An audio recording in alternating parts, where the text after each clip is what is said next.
ओम नमः शिवाय। हर हर महादेव। उपमन्यु ऋषि से बात करते हुए भगवान श्री कृष्ण ने पूछा, भगवान, अमित तेजस्वी भगवान शिव की मूर्तियों ने इस संपूर्ण जगत को व्याप्त कर रखा है। वह सब मैंने सुना।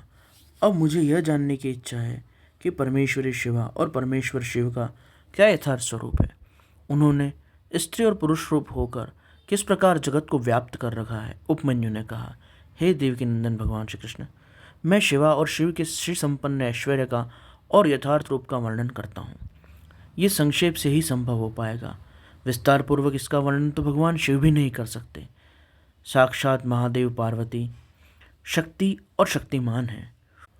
उनकी शक्ति का, उनकी विभूति का कण मात्र ही इस संपूर्ण चराचर जगत को धारण किए हुए स्थित है। यहाँ कोई वस्तु जड़ है, कोई चेतन है, कोई शुद्ध है, कोई अशुद्ध है, कोई पर है, कोई अपर है। जो चैतन्य और जड़ता के साथ संयुक्त होकर जीव है, वह संसार में भटक रहा है। उसकी आत्मा चैतन्य है, शरीर जड़ है। इनके संयोग से वह संसार में भटक रहा है, इसलिए उसे अशुद्ध और अपर कहा जाता है। उससे भिन्न जो जड़ से मुक्त है और आत्म तत्व में स्थित है, जो आत्म तत्व चिन्मय है, उसे शुद्ध कहा है।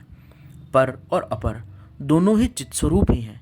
यह पर और अपर रूप जगत, ये जड़ और चेतन रूप जगत चिद अचित स्वरूप है, अर्थात इसमें चेतना और जड़ता इनका आपस में समायोजन है।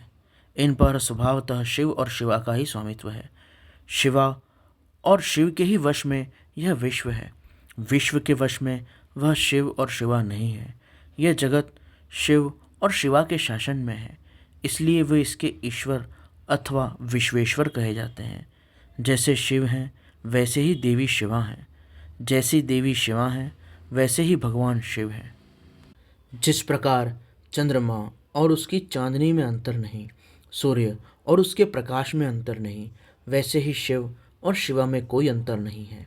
जिस प्रकार चांदनी से रहित चंद्रमा सुशोभित नहीं होता, उसी प्रकार शिव तो सदा विद्यमान है, पर शक्ति के बिना सुशोभित नहीं होते।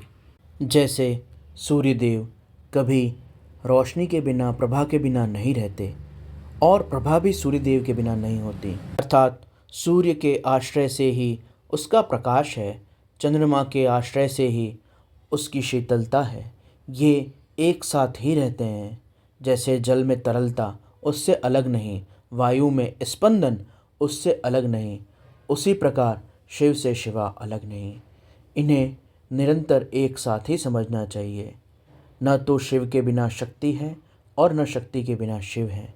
यहाँ शिव और शक्ति को परमात्मा और प्रकृति के अर्थ में समझना चाहिए, स्त्री पुरुष के साधारण मानवोचित भाव के रूप में नहीं। प्रकृति अर्थात जल, वायु, अग्नि, आकाश, पृथ्वी, हमारे मन, बुद्धि, चित्त, स्थूल भौतिक वस्तुएं, जो कुछ भी देखा, सुना और समझा जा सकता है, जहाँ तक मन, बुद्धि, चित्त की गति है, वह सभी कुछ आद्य शक्ति पराम्बा है, उसका ही स्वरूप है। और इस सब का जो आधार है वह चैतन्य, वह परमात्मा शिव है। इस प्रकार से शिव और शिवा को समझना चाहिए। साधारण मानवोचित स्त्री पुरुष रूप से इसको समझना केवल मूर्खता है, जिसके कारण भगवान शिव भोग और मोक्ष देने में समर्थ हैं। वह भगवान शिव की शक्ति ही है। ज्ञानी पुरुष उस शक्ति को परमेश्वर शिव के अनुरूप अलौकिक गुण धारण करने के कारण उनकी सहधर्मिणी कहते हैं, अर्थात उसे समझने के लिए स्त्री पुरुष के भाव के रूप में देखा जाता है।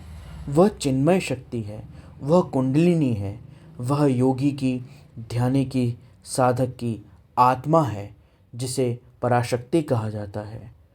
वही विश्व के नाना पूर्वक विभाग करके रचना करती है। मूल प्रकृति, माया, त्रिगुणा, इस प्रकार उसके नाम है।